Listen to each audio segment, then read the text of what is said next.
So let's get started on our final talk for today. So it's going to be, is it Jiang who's presenting the, sorry, wrong day. So it's going to be Helu presenting. So I didn't mean to freak you out. Going through competition, the reduction of entry barriers amongst Chinese manufacturing firms. Okay, you have 59 minutes.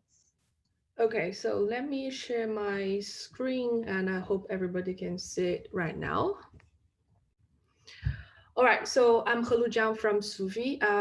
First of all, thanks for having me on the program. The paper I'm going to present today is a joint work with Yu from Queen Mary and Lijun from Peking University. So I think Lijun is also online here trying to help me to answer questions in the chat.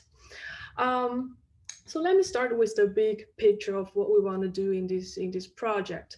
So the idea that monopoly stifles in growth while competition promoting the growth is really is hardly new. So in this project, we want to revisit this idea and study the pro-competitive and pro-growth effect of the reduction in entry barriers, especially for the Chinese manufacturing firms. So let me first provide you guys with some facts. Um, so Lauren Brand, they have and his co-authors, they have a sequence of papers trying to document the very important contribution of the entry in order to understand Chinese growth, especially for the manufacturing sector. So they find out over this sample period from 1998 to 2007, over 2/3 of the TFP can be accounted by the net entry of the firms. And what happened during this process is the reduction of entry barriers. And documented by Xie and Song 2015 paper, this reduction in entry barriers, it has been achieved by a sequence, waves of economic reforms. And we also call the open up of China. So this type of the policies initiated in 1978. So in the first stage, we have like policies, something like open up to the foreign investment and some market reforms in a few very selected markets. But then in the later stages, in the late 1980s throughout 1990s, the policies accelerated, especially after Deng Xiaoping's Southern Tour in 1992. So during this process, both competition like market structures, entry barriers, and the growth experience dramatic changes. And we think that the pro-competitive and the pro-growth effects on firm entry tend to be a very important channel to understand how these economic reforms to affect the growth through this market structure. So what we do in this paper is we take the competition, which is the market structure, and I will provide you guys in detail later, back into the discussion and adopting a framework of endogenous growth and which features endogenous firm entry and more importantly, the endogenous market structure with heterogeneous firms and sectors to quantitatively discipline the impact of entry on their growth. So let me show you some aggregates over time, okay? So on the left-hand side, we're showing there's a dramatic increase in the entry rates from 1960 to 2008. This is only for the industrial sector.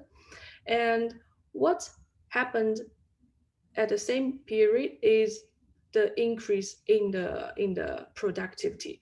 Here, these black dots, the cross represents the labor productivity, is the real, which is the real revenue per worker, and these blue dots is the firm level productivity we estimate using the ASIE. So no matter which measure we look at, that both we see a very big increase in the growth of productivity. And at the same time, the state share, which means the presence of the state-owned enterprises, shrank a lot in the industrial sector. So unfortunately, we didn't have data to go back to the earlier periods, so we can only see this SOE share starting from 1998. But even we start from 1998, we see this a huge decrease. Okay, so these are the aggregate trends taking place over time. And the starting point for our empirical analysis is the recognition that this type of the reduction in entry barriers really took place by so very differently by time and by industries. So on the left hand side, this figure, we are showing you the growth rate in the SOE shares by two-digit industries from two periods, 1995 to 2004 and 2004 to 2008. So we see very big variations across industries because these policies took place gradually, so piece by piece. And even we just look at the very recent period, 2004, we still see a wide dispersion in terms of this is the distribution of the entry rates across industries, even in the 2004. And even within this two-digit manufacturing industry, there is a sizable dispersion if we look further into four-digit industries. So let me give you an example. So for example, the food manufacturing industry, that's a two-digit industry. And within this two-digit industry, there's a sub-industry producing vinegar and soy sauces. So in that sub-industry, we still see a lot of entry barrier, meaning the SOE share, the presence is still relatively high. However, in another sub-industry producing frozen food, the SOE share is much lower, and we see many entrants entering into the markets. So the bottom line here is we are going to use the variations across industries, which induced by these piecemeal economic reforms to conduct the empirical analysis to see what's the relationship between entry and growth and market structure. So the very important thing here is to recognize the variations across industries. And before to show the empirical and the model, let me just spend a few minutes here to summarize what we have done in this project. So first, empirically, we use firm level data to show the connections between entry, growth, and market structure in order to show this pro-growth and pro-competitive effects. And we quantitatively build a model, which is a step-by-step innovation model followed Jiang and Exegit their work. So there are two things I do want to mention here because we got a lot of questions. So we deviate from the traditional Hohenheim and Malise type of model. The reason why we do this is, so apart from the very basic motivation that we want to study the growth of China, it's because using this step-by-step innovation model will give rise to endogenous distribution of firms and on the industry level market structures. And study this market structure is the key emphasis. So it's something that we really want to focus in this project. However, in the traditional Hohenheim or Malise type of model entry, the firm entrance, this behavior will not affect the market structure per se. So usually in those type of models, entry has some positive impact on growth through selection effect. So the selection effect means the good firms coming into the market and replace the bad old firms. So somehow the composition of the firms in the market changes, and then we will see if there's more entry into the markets, then the productivity growth. However, in this project, we use this step-by-step innovation model. We can incorporate this traditional effect and also the traditional negative Schubin-Terran effect. But then we can have a novel effect, which we call the pro-competitive effect. in the sense that when there's more entry into the market, then it will endogenously change the distribution of firms on industry level market structure. In particular, we will show later the share of industries with more competitive firms, that this share is going to increase. And this is going to be growth enhancing. And quantitatively, we show that this pro-competitive effect turns out to be the most important channel in order to understand the growth. And another point I do want to make is because we using this step-by-step innovation model, so the innovation here is very broadly defined. So I think like when every time talks about innovation, people are thinking of technology innovation. Yes, that's one example of the innovation that we want.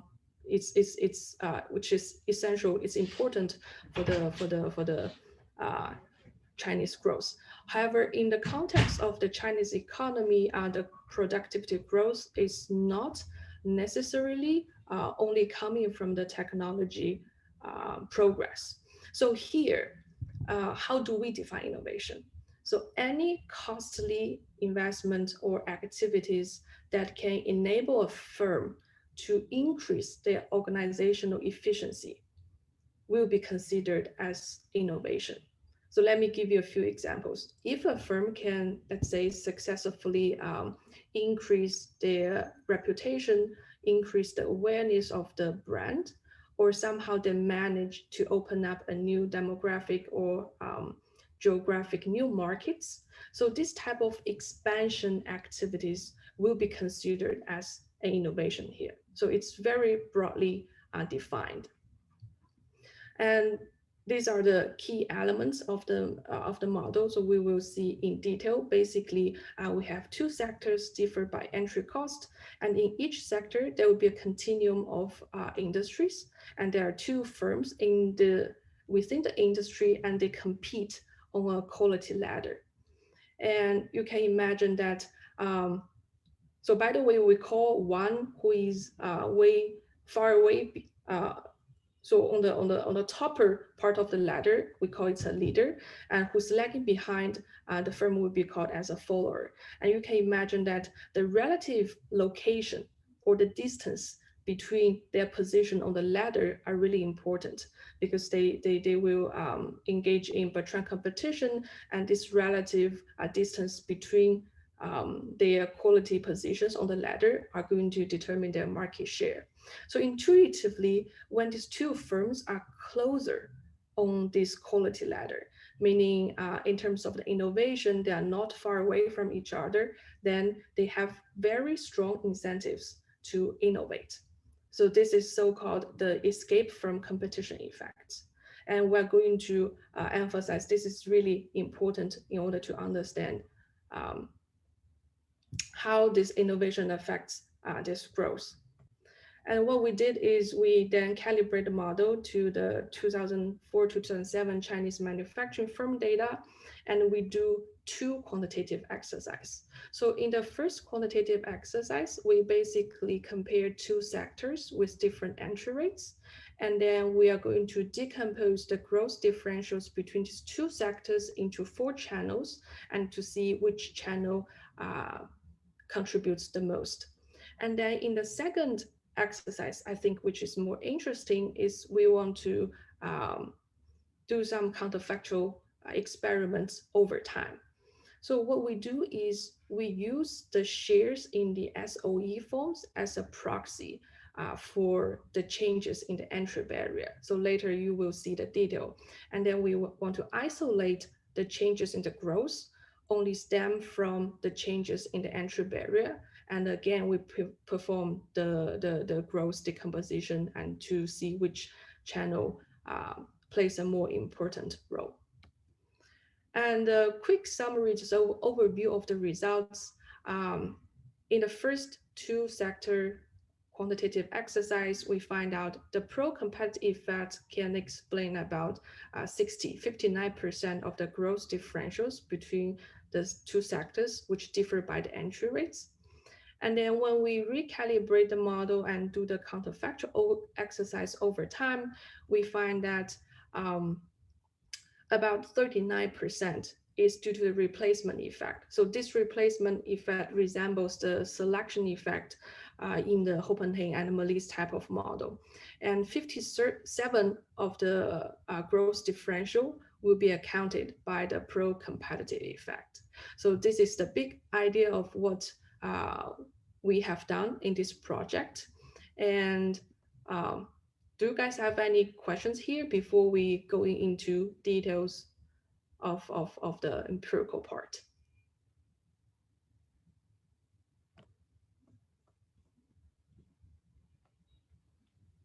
So can I ask like a big picture question? It's not in your model. So if one allow for interrelated firms through ownership structure, potentially some of the entries can be anti-competitive and anti-innovation.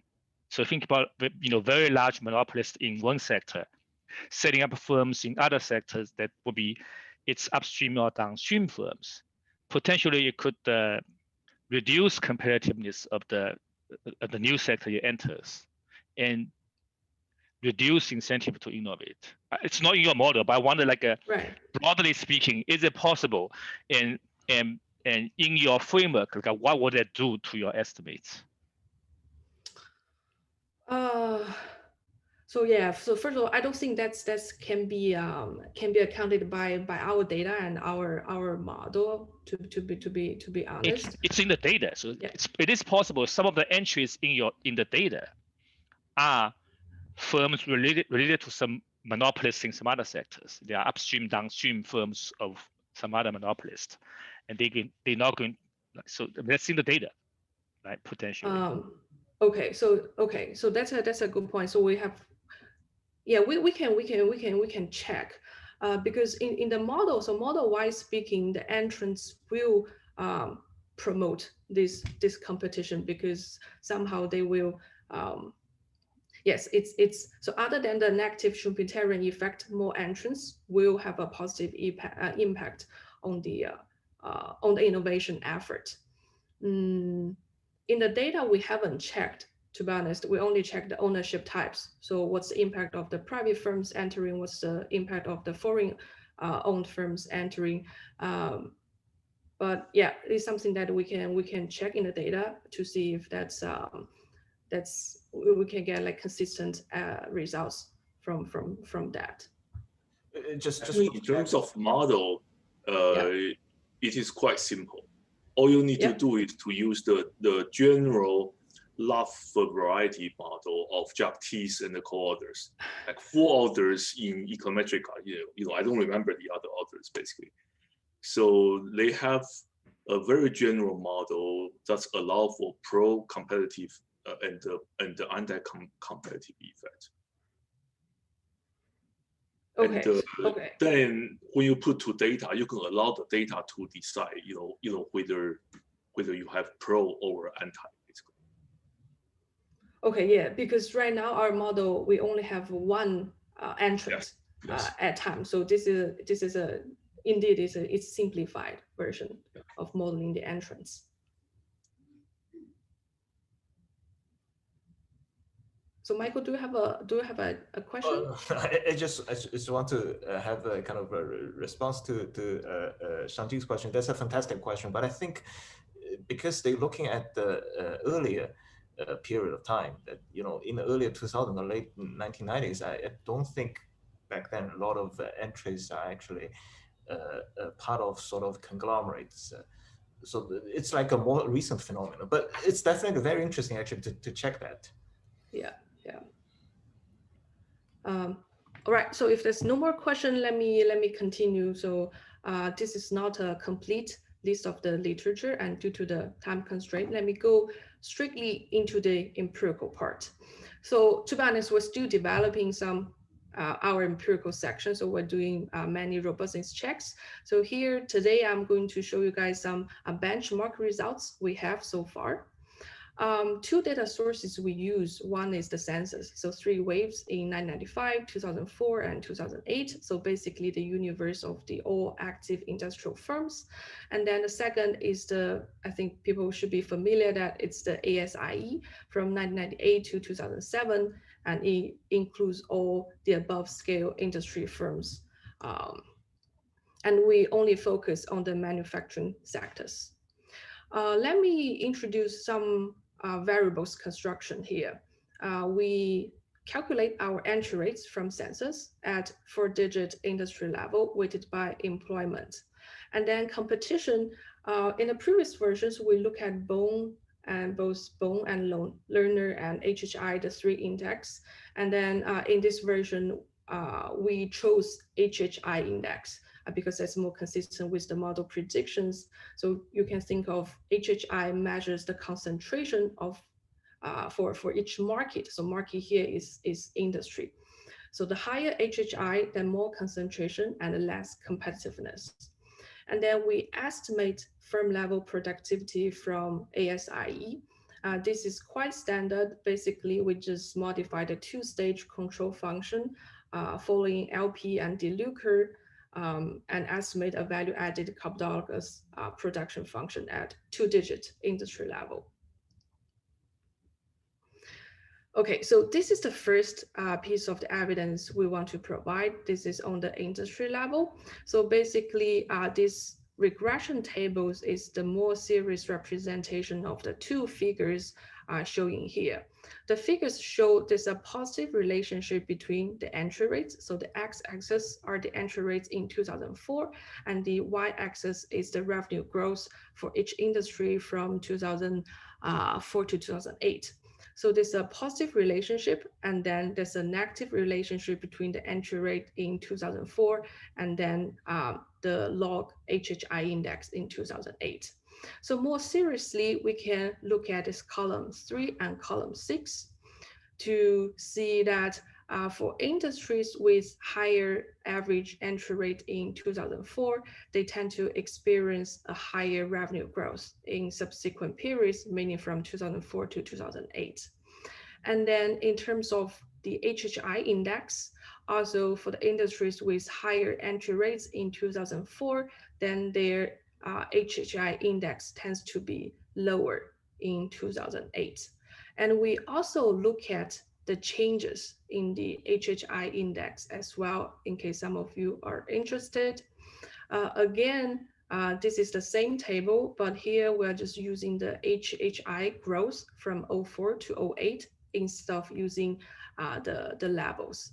So still we see there's a very robust negative relationship between the entry and HHI growth. Right now, so we also perform some robustness checks for so using different output growth. For example, instead of using the real revenue, we try to use employment and also the labor productivity. So all showed a positive relationship, which are statistically significant. So this is the first piece evidence shown by industry data. Can you go to the labor productivity? So that's a bit surprising. So if you want us to think about pro-competitive effect, then there is effect on markups, right? So if firms engaging neck-to-neck competition, right, the markups will go down. So so entry should have an effect on markups. And the way to think about markups, the simplest way is just labor productivity.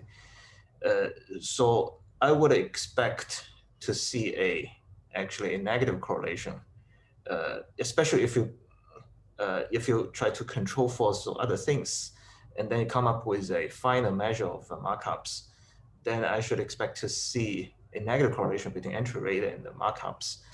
So here, what you see here is like you're suggesting something quite the opposite. So we're saying, yes, so in terms of the market structure, it's more competitive, but also, which is consistent with the implication from the model, that all the firms should engage in innovation, do more innovations, and that's going to increase some productivity and also in terms of the revenues. And that's what we are showing here.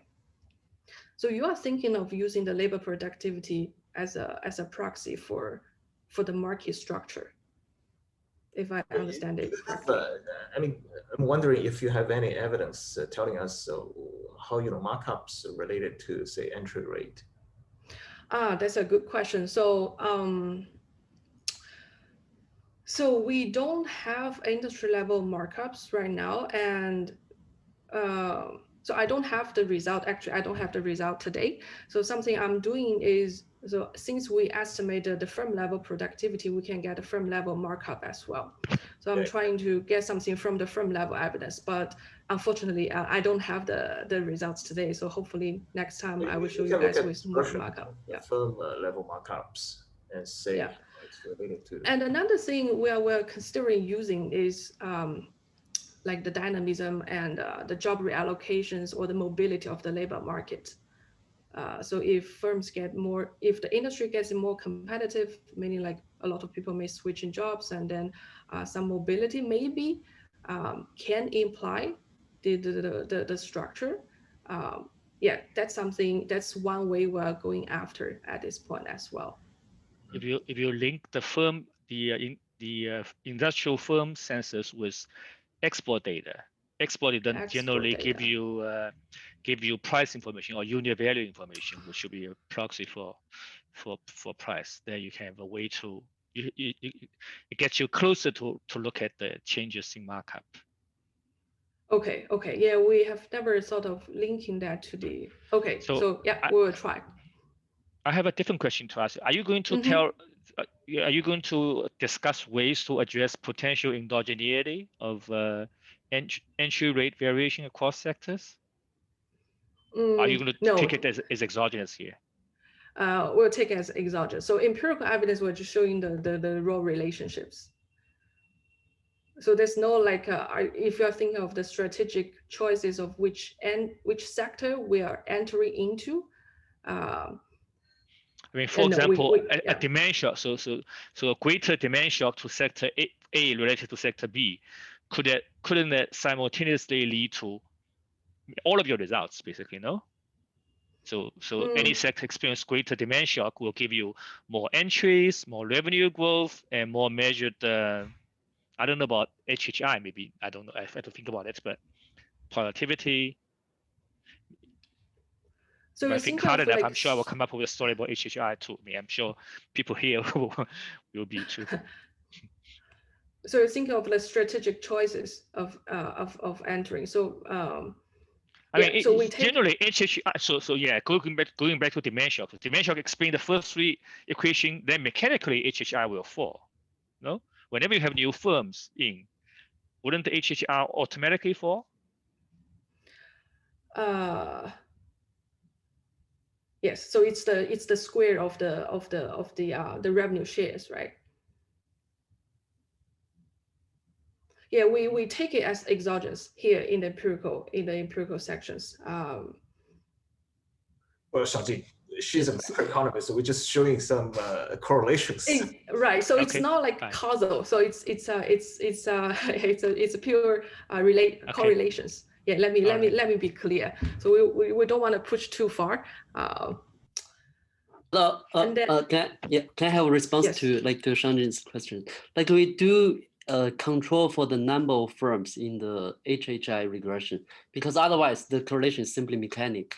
If you have more firms, then HHI is mechanically lower. Like in the number in the column 4 to 6, we do control for the number of firms in the regression, right? Yep. Yeah.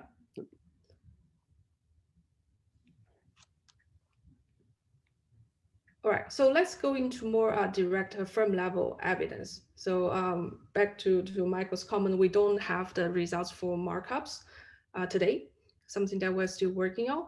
Here we're showing what's the relationship between the entry in terms of the productivity growth.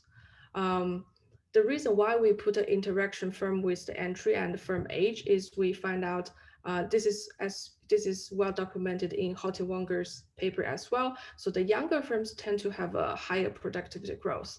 So in order to capturing that, we put an interaction here.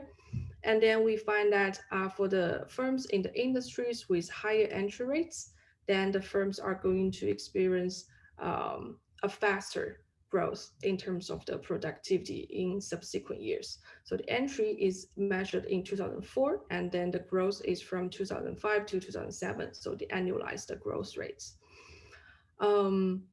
We also tried different measures for output for this firm level regressions, and also tried different variables to capture the firm size. So we use the employment, the capital to be included in this interaction. Still, we get a very positive, significant results from this firm level evidence. So next, we're trying to get some markups. Yeah. So that's a direction of this firm level exercise.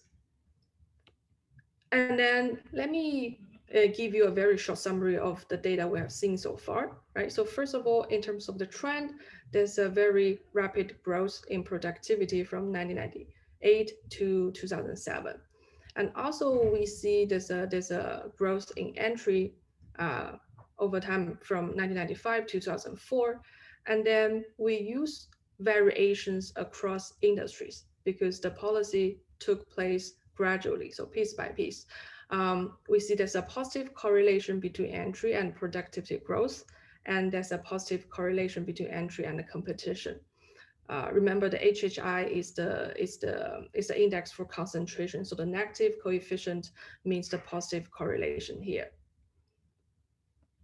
So that's a short summary of the data part. So any questions? All right, so if there's no question, let's get into the model. So the model is built on Jiang, their paper in 2001, which is an endogenous growth model with step-by-step innovations. And let me go through the main elements of the model step by step. So in terms of households, it's very straightforward. There's an infinitely lived representative household consuming this aggregate output. And then we have two sectors in this economy. So one from 0 to zeta and another one from zeta to 1. The two sectors only differ by their entry barrier, the entry cost. Okay. And we use labor as a numerator, and we will normalize the wage to 1 just to get rid of the equilibrium effect of the wages. And in each industry, so remember there's a continuum of industries within each sector. And in each industry, there will be two firms, a leader and a follower competing on this quality ladder. And we use lambda to denote the step size of the ladder. And if each firm is located on the nth rung of a quality ladder, and that's going to be the production function. And then the marginal cost will be the lambda to the power of this n eta here. And then the two firms engage in Bertrand competition, and we can derive their pricing function. We can show that the revenue and profit for each firm will be a function of its technological gap relative to its opponent. So I don't want to bore you guys with these derivations. So this is like it's not like a special feature, but it's like commonly it's a feature using this step-by-step innovation type model. So one way to illustrate. Yes. Can I ask a question? So Yeah. it's related to what Jiang was saying here. Even though in the empirical section of the paper, you said that think of the tables you showed us as correlations between entry rate and the productivity or HHI. But here in the model, you want us actually to take a particular interpretation of the entry rate being different across different industries as Right. driven by differences in the entry barrier. right? Yes. Zhang was suggesting a different source of the variation in the entry rate being driven by, say, cross industry differences in some future productivity growth or profitability. Right. Ideally, right. one would like them, either you to kind of in the empirical section create some exogenous sources of variation in entry barrier that you can argue that it's not related to the productivity differences across industries. Or in the theory model, you would like to incorporate both channels, the entry barrier variation, as well as potential differences across industries, and then use some way to kind of tease these things apart. So right now, the empirical part and the theory part seem to, yeah, you are forcing us to take a particular interpretation of the empirical facts you documented earlier. Right. So in this project, that's a very good point of view. So in this project, we really focus on these entry barriers, and we focus on these entry barriers. And actually, later in the quantitative exercise, you will show we will use the changes in the share of state-owned prices as a proxy for these exogenous changes in the entry barrier. Would you be so if that's fine, but then it will be useful in the first part, empirical part, to provide some kind of first stage of the relationship between the share of SOE in the industry and the entry rate in the industry, or something like that.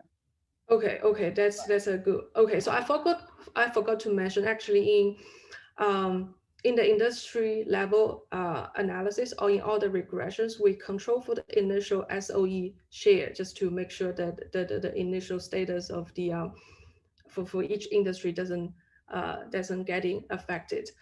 So we leave this evidence actually to the later parts of the quantitative. And okay, so next time we'll think of maybe it's better to show the relationship between the SOE first. I don't understand why SOE share can be used to control for endogeneity. I think Shangjing's critique also applies there, right? So suppose there's a demand shock, then if state-owned enterprises are reluctant to expand, then automatically you're going to see a declining SOE share. So that why that can be used to address the concern.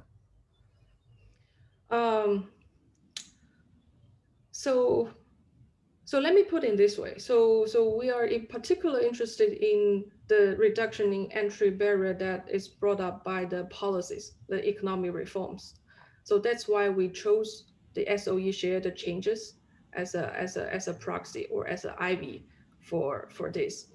But yes, so in the model as well as in the data, we don't have the strategic choices for the entrance.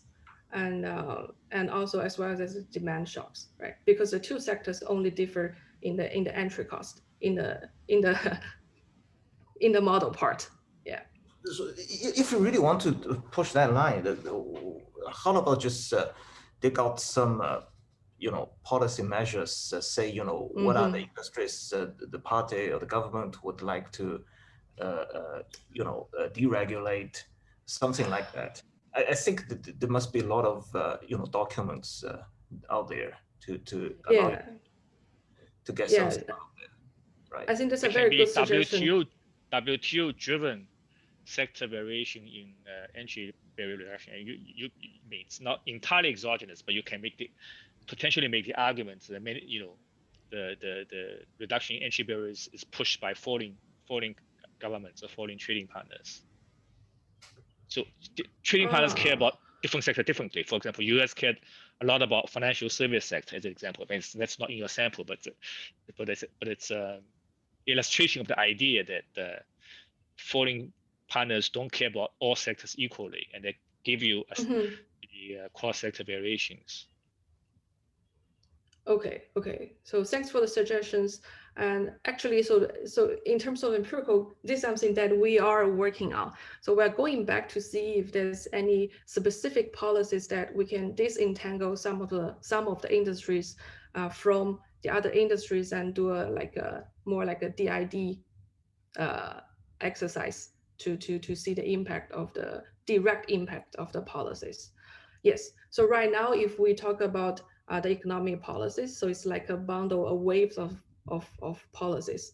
Yeah, it would be useful to maybe to find out one sector, one specific sector versus the other sectors. Yeah.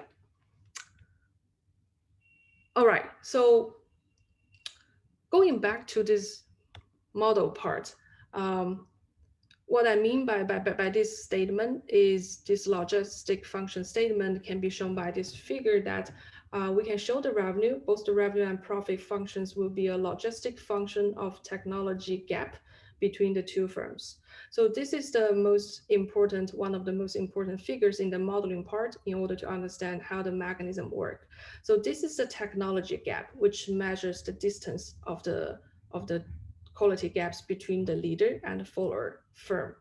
And if the gap is small, meaning the two firms are closer to each other, then their research intensity is strongest, meaning when the two firms, they are closer in terms of doing the innovations, then they have very strong motives to escape from this competition. So this is so-called the escape from competition effect. And when we talk about the pro-competitive effect, remember the 4 channels during the growth decomposition exercise. This is going to be important because when there's more entry into the economy, then the share of industries which are more relatively competitive, meaning the gaps closer, the share of this type of industries are going to increase. And in that way, both the leader and the follower, they will have strong innovation incentives. So it's going to be growth enhancing. And we also find in the data that if we rank the firms using the revenue, and this is the revenue share, we estimate across industries, and then we aggregate them up. We show a similar logistic function here. All right. So can I ask you a question about like how much of the results depends on the assumption that every industry has these 2 firms? Because do I remember correctly, like, isn't there another like Agian some encore of a paper that says, you know, you have this escape from competition effect for the leading firm, right, but there are also firms that will give up, right? So if the entry firm is very close, if I'm a laggard in the existing industries and the entry firm is sufficiently close to me or surpass me, I might choose to leave. So that could lead to an increase in concentration or no change in concentration potentially. And the incentive to innovate depends on you know, a firm's position relative to frontier, right? So it's not, so what's not obvious, I guess, to me, is that industry level average innovation necessarily has to go up, and industry level concentration necessarily has to go down in models where you have, you know, more heterogeneous firms, and some can exit. Yes, so yeah, we only have 2 firms. That's why when they are closer, then both the leader and they don't give up. They have very strong incentives. So the question is, how crucial is this assumption? Is this an innocuous assumption, or this is very important assumption for your result? So I think so far, it is important for us to have these results, to have the very strong pro-competitive. So what actually we are doing is we're trying to do a similar decomposition exercise using data, because in the data we have many firms. We don't have to assume there are only 2 firms, and we want to see if the decomposition of the 4 channels still give us the dominance of the pro-competitive effect from the data. So that's something that we are doing. And I think if we can do that exercise using data, then I can answer the question that you have. Because in the data, we just relax the assumptions of having these two firms. But right now, in order to have these analytical solutions, we can't relax this 2-player assumption. in this version of the model. I think if I understand your model correctly, you actually have 3 players, 2. Oh yeah, that's another entrant. Potential entrant. I think right. Shangjing probably, if I understand Shangjing's question correctly, so basically the technical, the TFP difference between incumbents and potential entrants, whether or not it will have a kind of a deterrence effect. So if the distance is big enough, then potential entrants will lose interest in entering to the market. I think your model has that, right? If think through the simple structure, the 3 players structure, I guess you will have that feature. So I saw Shangjing was trying to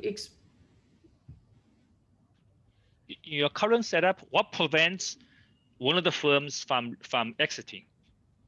Why don't they exit ever? So they can't because they produce 2 imperfect substitutes. No, I think they can, right? So if potential incumbent decide to get into, then there will be one of the incumbents leaves the market. That's the exiter. But then because every time we have an entrant coming into the market, so if you think in this way, so if I give up, it's not like the exit per se, like in the Hopenheim model, but I just decrease my research intensity and get replaced by the entrant. So if I'm too far away from the leader. I guess I don't know enough about model, but it seems like you do have entry and exit endogenously determine a model that decision depends on TFP gap between the 2 incumbents, and also the TFP gap between the incumbents and the potential entrants. That's how I think of the model, but I could be completely wrong, because I don't know well enough about the model. All right, so let me continue with the model setup, and I think entrant is here. So what do the firms do? We have 2 incumbent firms, right? And they choose this X, which is the research intensity, which is also the success rate of doing the research. And then in unleveled industries, meaning there's some quality gaps between the leader and the follower, then if they succeed in doing the innovation, they will move 1 step further. And then for the firms in the neck and neck industries, they will also move 1 step further if they succeed. And for the followers in the unleveled industries, there are 2 possible cases. So with phi probability, they will catch up directly with the leader, and with 1 minus phi probability, they will move just 1 step further. And this is the innovation cost associated with the research intensity that each firm chooses. And we assume there are 2 types of firms differ in terms of their innovation costs. So we can think of as efficiency as well. And then in each time for each industry, there's 1 potential entrant. And entrants, now we introduce the types of the firms here. So firms differ by 2 types, right? The high type and low type. And there's a probability, the Poisson rate, sigma, that the firm can transfer from high type to low type. And all the entrants enter into markets as high type. So that's the assumption we have so far. So we checked it's equivalent to assuming whether we give them a probability of getting draw for a high type and getting a 1 minus another probability getting a low type draw. But a very important assumption here is the low type is an absorbing state.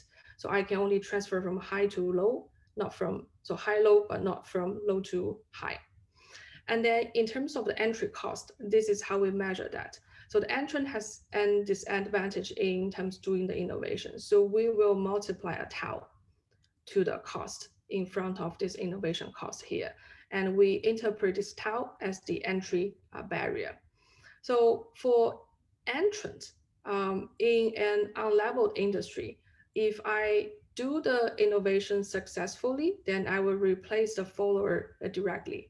And in a neck and neck, so neck and neck meaning there's no distance between the leader and the follower, then a successful entrant will replace either the incumbent So either one of the two with 1/2, the equal probability.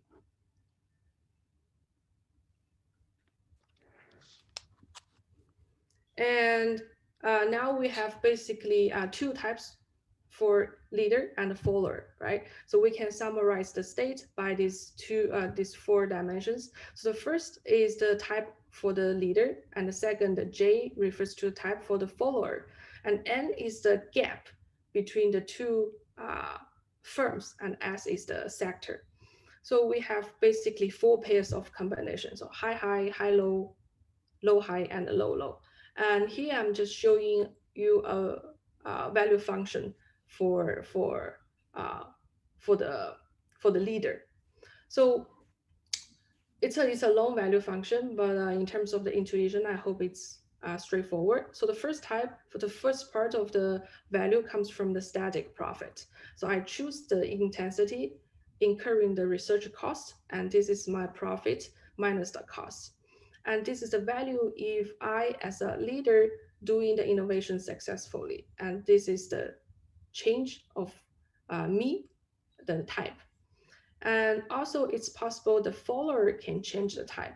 And it's also possible the follower can do the innovation successfully. So they will catch up or move one step forward. And also there's another entrant, right? So it's the value brought up by the successful innovation from the entrant. And for the entrant, it's this. So this is the research cost plus the value if the entrant does the innovation successfully. So here we basically have only one entrant for each industry. So it always, so we don't have like strategic choices whether she or he enters or not, or which industry they choose to enter in this version of the model. So I hope that clears some of the questions. Can you say it again about the strategic choice? He or she doesn't have a choice in enter or not into this industry? So they don't. So every time we have one entrant. So so I cannot, so as an entrant, I cannot choose which sector or which industry to enter. So there's a naturally one potential entrant. Oh yeah, fine. But he can choose, you know, say steel industry. You tie one potential entrant to that specific industry, but then potential entrant can decide whether or not to go there or not. That choice can be made, right?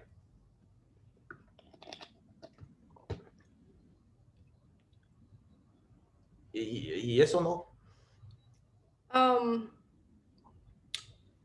No, we always have one entrant going into the market. Oh, the decision is entirely on R&D intensity. Exactly. Yes. Yes. I see. So. Okay. So I choose my so the firm chooses the intensity with a cost, and then given the structure. I see. Okay. Got it.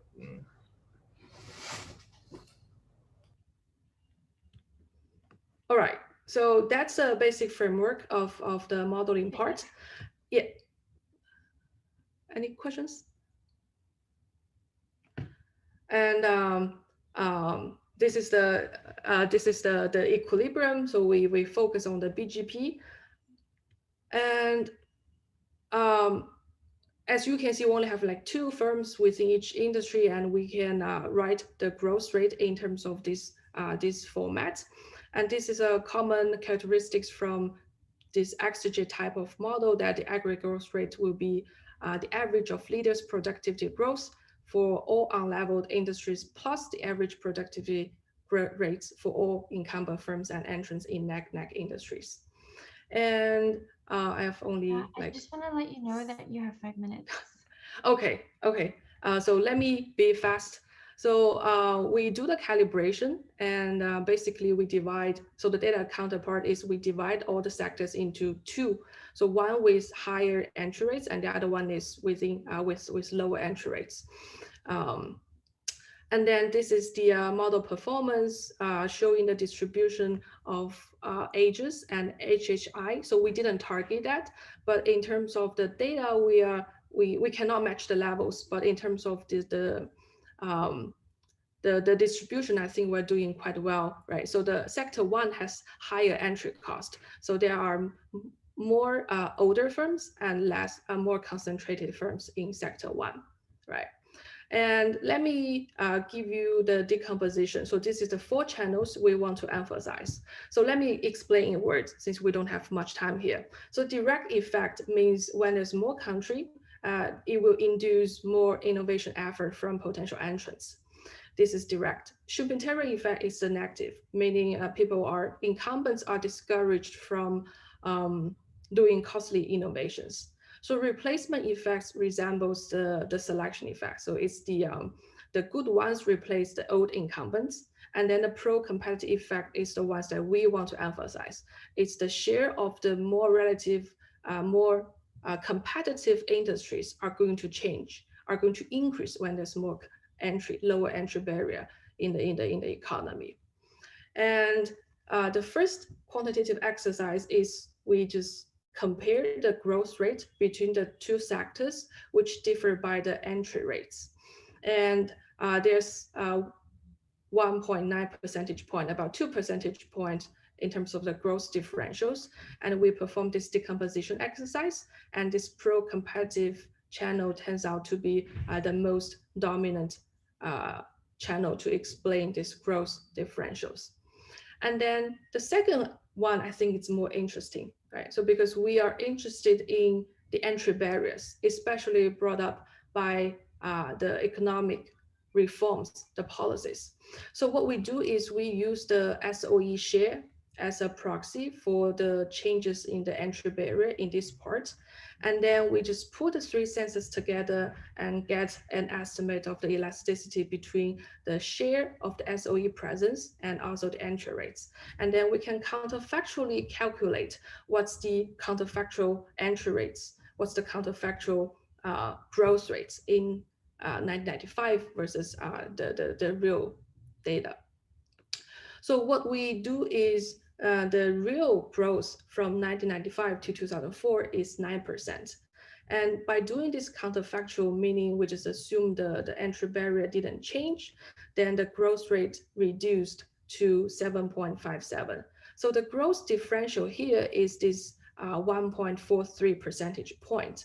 If we divide this whole periods into 2 subperiods, this 1.43 can explain about 42% of the growth differentials between these 2 subperiods. And again, we are interested to understand which channel can explain these growth differentials, which is induced by the changes in the entry barrier, the economic reforms. And then we find still the pro-competitive effect is a dominant force behind this gain. So we want to emphasize this pro-competitive effect. All right, so 1 minute. So let me just conclude.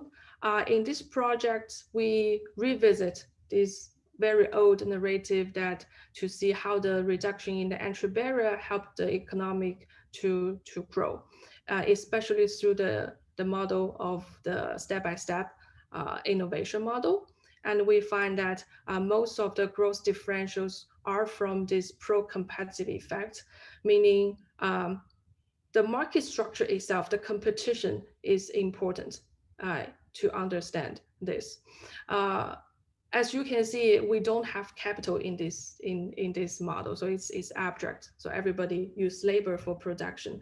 And another limitation is we don't consider something that can contribute to competition as well, including rigid labor market or unequal access to financial credit. For example, the favor to the SOEs versus POEs. So we abstract from all of these, just focus on the reduction of the entry barriers in order to understand this competition channel, this market structure channel. And in terms of the empirical analysis, we're still trying to enrich the empirical to trying to find a very good more reliable IV to more precisely capture this endogenous change in the entry barrier, possibly finding some policies.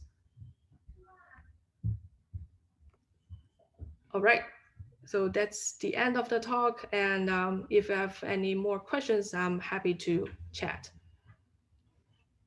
Thank you so much for staying on time and for the really great discussion. Actually, thanks to all of the presenters today and for all 3 days and for all of the participants. Before we end, I wonder if Ping or Shanjing, do you guys want to say a few words to conclude? If so, I turn the floor over to you. No, thank you. Thank you. Yeah. Thank everybody, and thank the organizers and presenters.